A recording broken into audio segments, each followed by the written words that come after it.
I would say the Realtors Association, specifically NABOR, Northwest Arkansas Board of Realtors, have realtors under their membership have raised rent prices because of a rental availability shortage, and they did it knowing that we needed, stability at that time, and decided that was the time that they would raise rents.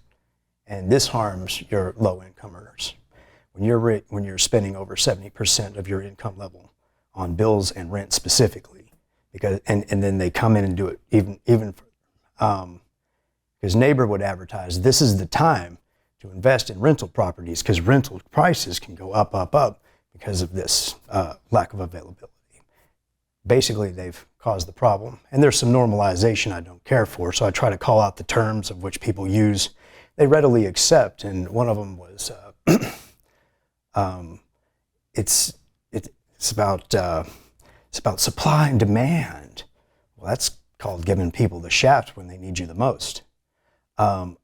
It's the market that decides. The market is people. It's not an ethereal thing. It's not like the Force, like Emperor Palpatine's going to shoot the market out of his fingertips. That's not how that works. The market is specifically people in control of these pricings, and that is realtors. So basically, when we say, well, it's the market that decides. So you mean realtors? Let's cut through all the veil, but it's readily accepted. People don't tend to think about it because it's so normalized. Well, it's the market that decides. Oh yeah, that sounds right. I challenge that we should think deeper about what's being said here. If we say like example, there might be more affordable places outside in the borders of the city that you could try for, and that might be up your price range. So in other words, if you don't like our prices, get the hell out. This is not acceptable. This is not how we treat our citizenry. I guess it's really got me miffed because the last year we had to move for that very reason. A California company came in and bought our property and bought the duplex we were living in, and the first thing they did was jack up that rent because that's what they believed was acceptable. And the people that sold it here in Fayetteville to the California company, they didn't think twice about what would be the result. They didn't care. This was about the bottom dollar. Realtors do. I made this point in the forum before. This whole thing about helping families find homes is just what they tell the plebs. They're helping your money find their wallet. That's it. You're a mark. And when they treat you more like a mark, at least you know where you stand with them. And I'm not going to argue about fair. What's fair, that's what children talk about. Fair. I'm talking about what's harmful. And now they've become harmful. Their practices are harmful, and we need to address it. So some of this is when they supplant, and this is an interesting practice.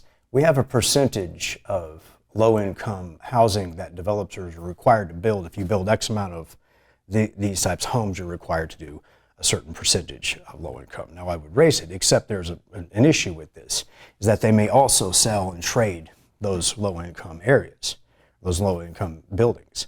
And then to whom they sell to can do whatever they want with them, including upgrade. And they become middle income or higher if they know what they really invest into it. So then it supplanted the whole point of it. I'd like a lot more restriction on that. I'd like to make sure that the percentage is raised, because the two ways to get people to sort of do what you want usually are talked about in terms of vinegar and honey. They've been getting a lot of honey lately. They need to be addressed in a way that's, want to see who really wants to be doing business in Fayetteville. Because it's not like they're not going to make money. They always will. But they will always look to maximize potential. And an example of this is they sent me an email, and I'm sure they sent the other candidates email, looking to interview candidates for whether or not they would support that candidate or invest in their campaign, etc. And what they're looking for is somebody that effectively helps them continue as they are, or do even more profit gain, or minimally does the least amount of damage. This is effectively a self-interested group looking for political sway. And we don't let people do that, especially in the last 5 years of rent raising. Then we let these people come over and then ask for more power involved in our political system. That's not acceptable. So they don't get to come to the big boys table. The adults get to sit here until you're ready to show that you care enough about citizenry to treat them right, or minimally meet a certain standard we expect out of you as a realtor. And the neighbor starts showing that they're going to rein their members in, start explaining we should probably practice a little more frugalness to how we go about this. Yes, we can still make money. Yes, raising it incrementally is expected, but it's usually via income levels. We need to check these as a method. But if they're not going to do that, and they're not, actively they preach that this is the time to seize power, to seize your profit. And that's poison. It's poison at the expense of the lower income. I won't have it.